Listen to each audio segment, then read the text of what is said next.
Good morning. Welcome to Bible meditation on Book of Daniel.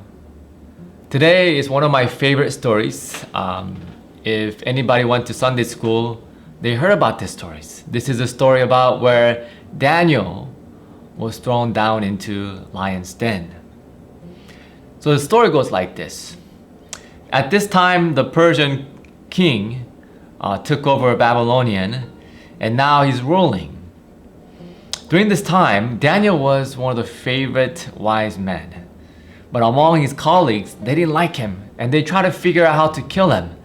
But he was so innocent and he was so faithful, they couldn't find anything except for his God. And so his scholars gathered together and they brainstormed together a plan. And the plan was this, is to tell the king that next 30 days, let everybody worship you because this kingdom has just established, and so that everybody could begin to worship the king. So the king liked that idea. Now the king, when he stamps the signal ring, then that law cannot be changed. And so the king did that.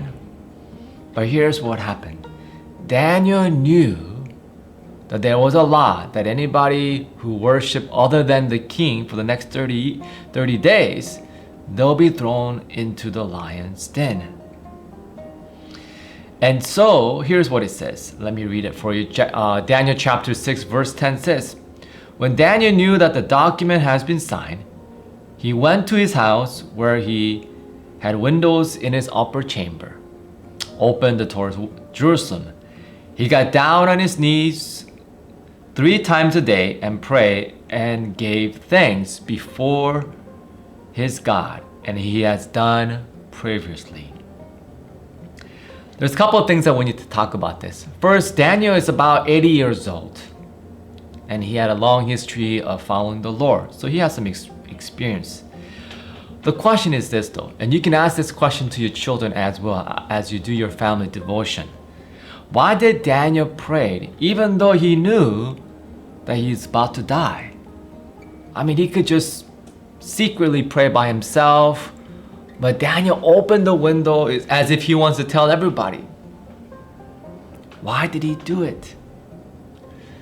I think one of the reasons is because for Daniel, faith was more important than his life. Because faith is about, do you believe in God no matter what happens? And Daniel had faith in God. And also here, if you notice here, it says that Daniel gave thanks to God as he has done previously. So that indicates that he didn't thank God, not just this time, but he's been doing this for years and years, giving thanks to God. Now think about it. How can you be thankful in this kind of situation where you are about to die, right?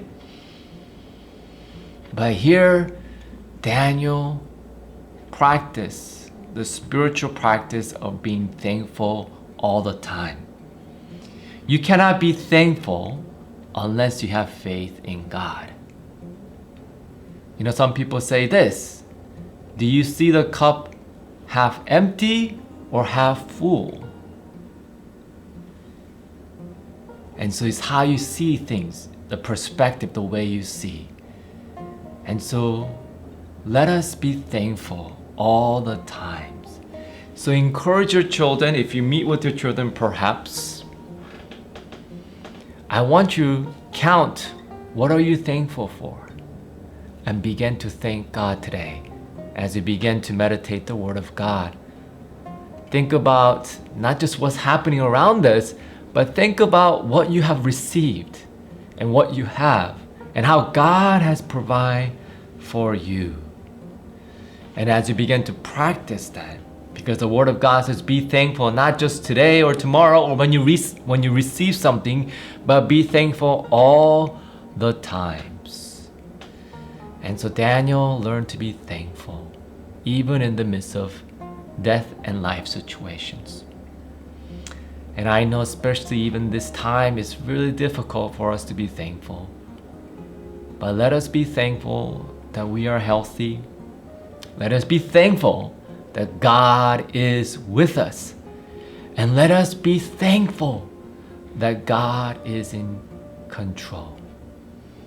And to talk to your children about this story and encourage them to be thankful all the time. Well, thank you for your time today. And tomorrow and Saturday, Peter and Ellen will share the Word of God. Well, God bless you, and I'll see you next week.